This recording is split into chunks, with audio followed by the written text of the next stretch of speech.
All right, let's do it. Let's do it.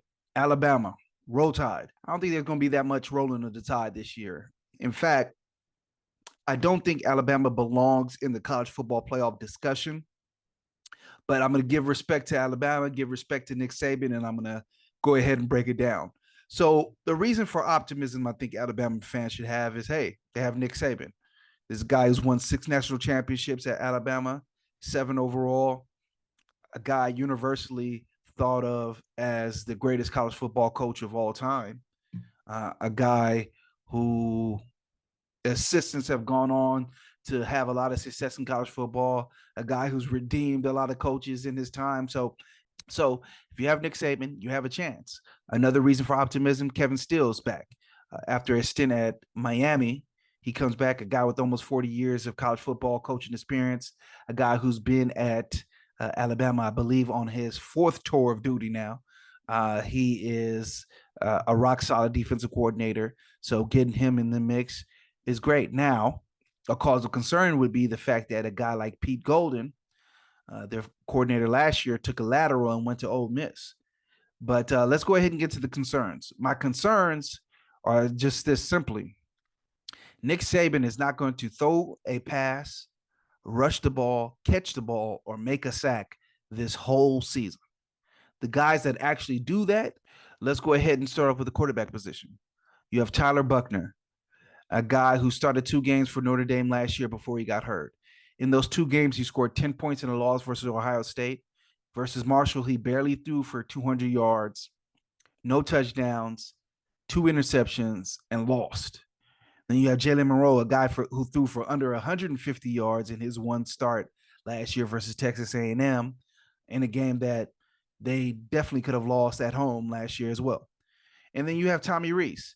My subjective opinion on Tommy Rees is watching him last year with Notre Dame, there was never a point that I thought this guy was an innovative young coach, that he's the next coach. There's never a point I saw in his offense that I said, this is interesting, this is unique, I love the way that they're attacking. I never thought that.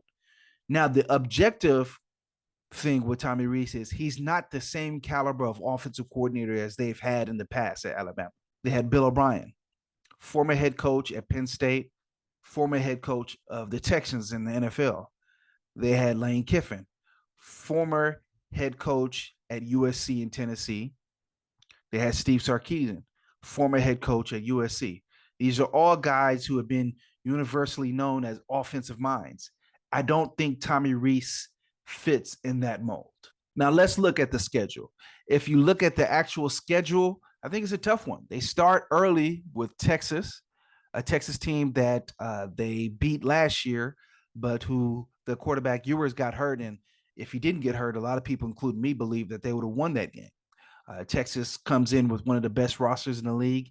And to play a team of this caliber so early, especially when you're trying to figure out your quarterback situation, I think is a problem. Then they play Ole Miss, an Ole Miss team led by Lane Kiffin, who is thirsty to beat Alabama, who throws all caution at the wind when he plays Alabama. That's going to be a tough game. Texas A&M, a team that I just mentioned earlier, should have beat Alabama last year in Alabama. The past 2 years, the games have come down to the last play, and they split those 2 games. I don't believe there's a coach in college football who's on a hotter seat than Jimbo Fisher, so he's going to need to win this game. They're going to be very desperate after a disappointing season last year to start off hot. So that's a game of concern. You play LSU at home, but LSU beat Alabama on the last play of the game last year. I think LSU returns one of the best rosters in college football, if not the best. So that's going to be a tough game. They play Tennessee, a high-powered offense, a team, again, that beat Alabama last year on the last play. A team that I actually think has a better quarterback this year than they did last year in Milton. And Auburn, Iron Bowl game, obviously always a tough game. You have Hugh Freeze, who's beaten Alabama before, who made it his point to beat Alabama. That was his Super Bowl when he was at Ole Miss. So now he's at Auburn, is going to be even bigger. So when you put all this down, let's get to the predictions. My prediction is that Alabama is not going to make the college football playoffs. But I'm going to go a step further. I think Alabama loses at least 3 games this year. Now, that has not happened in over a decade at Alabama, but I think we're going to start see some regression in Alabama. Paul Feinbaum has come under a lot of heat for saying that Nick Saban's legacy is on the line, but I would actually have to agree with him. Nick Saban's legacy right now is he's the greatest coach in college football history. There has been a change in college football with the transfer portal and with NIL. And I remember Lane Kiffin talking about the fact that when he was at Alabama, not only were our starters better than the other team starters, our backups were better than the other team starters. That's not the case anymore.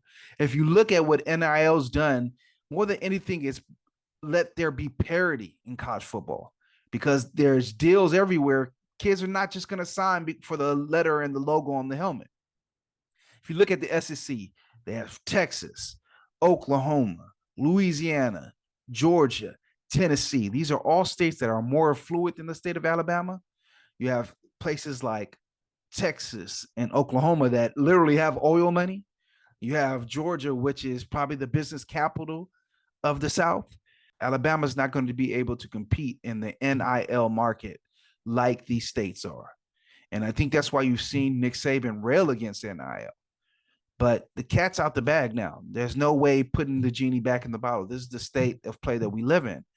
So, long story short, if you have 2 straight years where you don't even make the playoffs, long less win the national championship because of NIL, and it doesn't look like it's getting better anytime soon, are you the greatest coach of all time? Jimbo Fisher said, hey, in his historic rant against Nick Saban, he said, you guys all say he's the best coach. Is he the best coach, or was he the guy that had the best players? Now that everybody has players, is not so dominant, right? Now that everybody has access to the players and where guys are not gray shirt just to go to Alabama, not so dominant, right? So I do think his legacy is on the line. I do think that this is a very big year for Alabama, and I do think that they're going to lose at least 3 games, and they probably will lose more. I'm gonna be conservative and say 3. So I know a lot of people disagree with me. Let me know. Leave me a comment, subscribe, and as always, the game is the game.